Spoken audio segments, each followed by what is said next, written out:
Washington, the US put American troops on high alert for a possible deployment in Eastern Europe amid tensions with Russia over Ukraine, even as the Biden administration faced attacks at home, questioning the necessity of yet another prospective foreign intervention amid many domestic crises.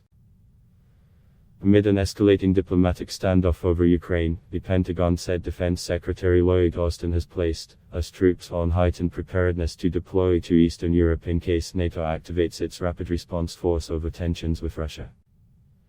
Troops on high alert included additional brigade combat teams, logistics personnel, medical support, aviation support, intelligence, surveillance and reconnaissance, and the action was aimed at proving how seriously the US takes our commitment to NATO and to the Article 5 commitment inside NATO, Pentagon spokesman John Kirby said, referring to the alliance's commitment to collective defense. The development came amid widespread domestic criticism, particularly from Trump-backing Republicans, who questioned Biden's motives and invoked his son's alleged business dealing in Ukraine. Our elites were wrong about Afghanistan.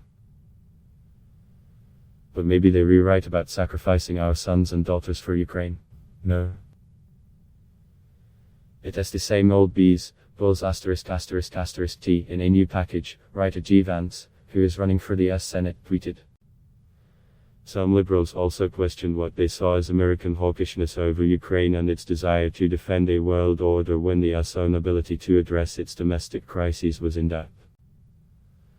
Russia, which has denied planning any kind of invasion but has massed an estimated troops near Ukraine, wants the US and NATO allies to stop roping in former Soviet republics, including Ukraine, into NATO, seeing it as a security threat.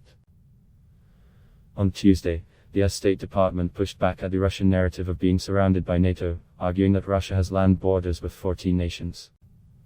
Only 5 of them are NATO members. As the military posturing continued, Biden held a video call with European leaders and NATO head on Monday evening, hoping to signal that Western nations were united and that the costs of any military aggression would be severe.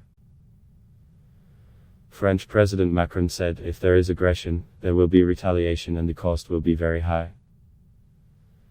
In the UK, PM Boris Johnson told Parliament there was agreement among European leaders to respond in unison to any attack on Ukraine. With a hard-hitting package of sanctions ready to go. However, despite the looming threat, Ukraine's leaders sought to reassure the nation that an invasion from Russia was not imminent, even as they acknowledged the threat is real.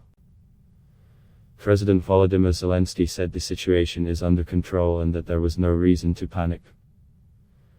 Defense Minister Oleksiy Reznikov said that as of today, there are no grounds to believe that Russia is preparing to invade imminently, noting that its troops have not formed what he called a battle group that could force its way through the border. With inputs from agencies at Block Test Y.